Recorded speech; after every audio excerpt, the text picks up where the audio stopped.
Hey, what's up, everybody? It's Danny here. And, I wanted to get a couple videos out last week, was unable to, uh, was sick. And so if I sound a little congested, it's, still getting over it. As you can tell, I'm in work gear. I'm actually in a hotel up in Maryland.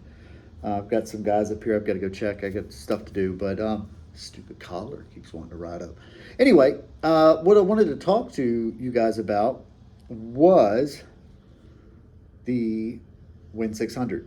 I know I said the other week that I was going to, get it all set up and give you guys my thoughts on it, and I have. Um, I've only used Batacera on it. I haven't done anything Windows on it at all. Simply because I don't need to. I don't want to. But I want to look at it as a customer because I paid for this. So it's $400 plus shipping and all. It was like $440, $445.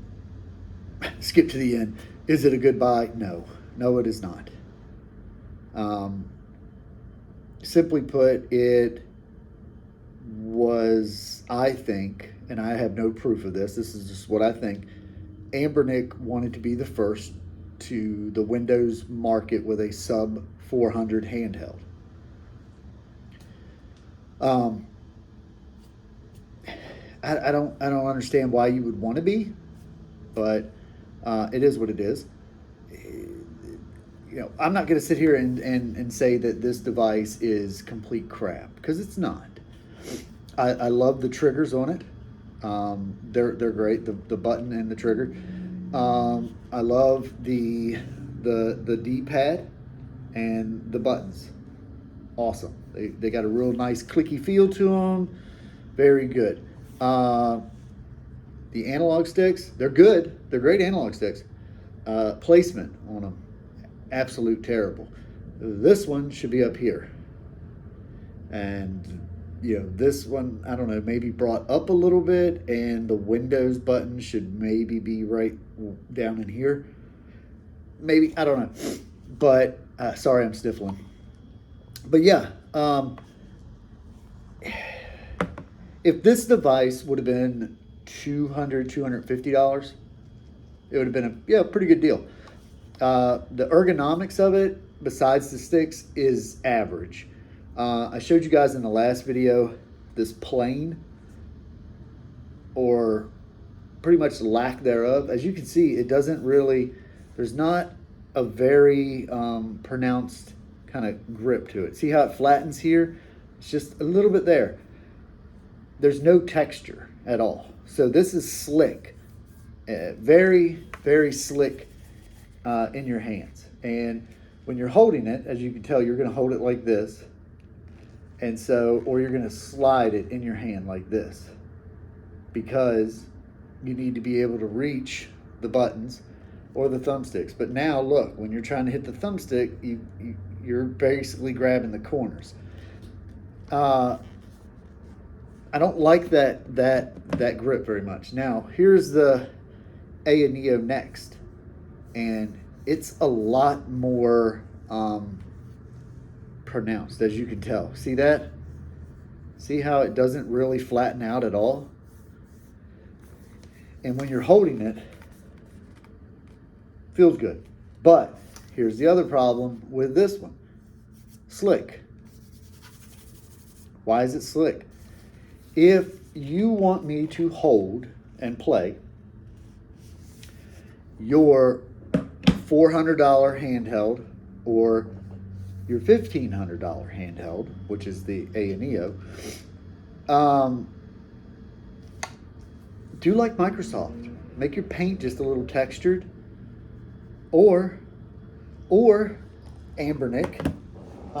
Where did that do with it? Oh, there it is. Put those on it, like you did on these and your other devices. That these serve no purpose because there was no grip on the back. But you could have just put one of these right here on each, where your fingers sit. And guess what? now your fingers don't slide because they're touching something that has texture to it. So back to the Win600. I didn't mean to digress there and go off on a tangent. This device it's very polarizing for me, and the reason that I say that is the fact that I love, being able to have Batocera running on this. Batocera makes this device way better, and now Jealous has, got a beta out for their OS. That makes it awesome,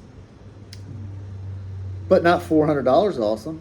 Not when I can have Emu Deck on my Steam Deck and play all these games just fine. Not when I can have it on the Neo. If I really wanted a $1,500 emulator, which it just seems very rushed.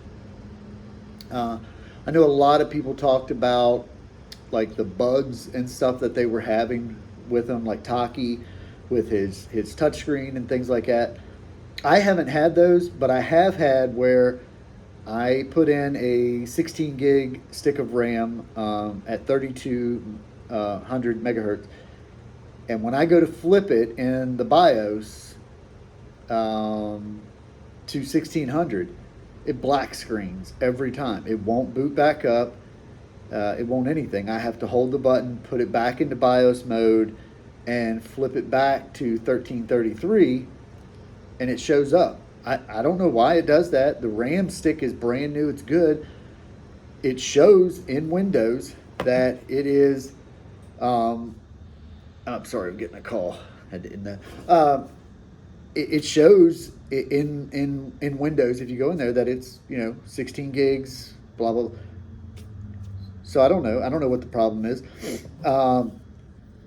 Batocera has an issue where when you go to start the device up, it's shrunk down in itty bitty. And the only way to fix it is to push start, go into your display settings, set it to 270 degrees, which then flips it to widescreen, but it's upside down. Then go back into the display settings again and flip it to 90 degrees, and it'll be just like this. Why? I don't know.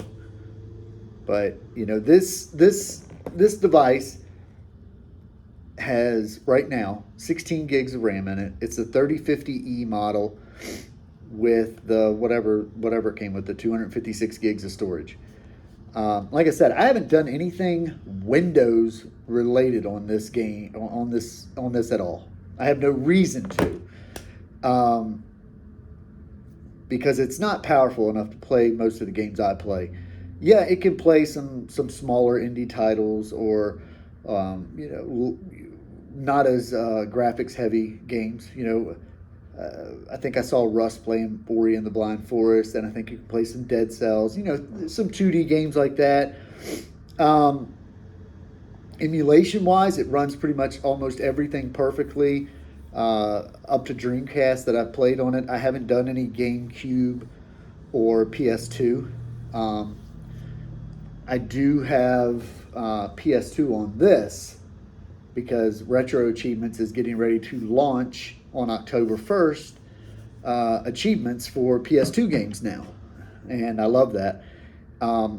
So obviously I wanted to test that to see, like, hey, is this going to run PS2? Yep, it's running it just fine using the standalone PC S2 emulator. Not RetroArch, because RetroArch's cores don't support the achievement. Yeah, whatever.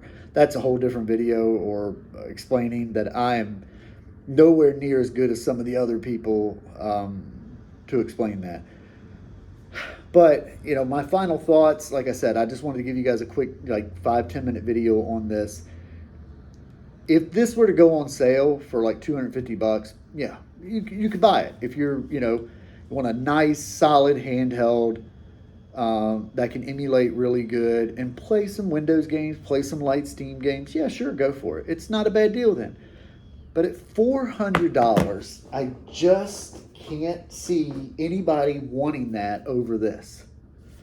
Now, granted, this was the $650 version, the 512 with the anti-glare and all that. But I did pop it open yesterday, and I actually put a 1 terabyte hard drive in it with a 1 terabyte micro SD.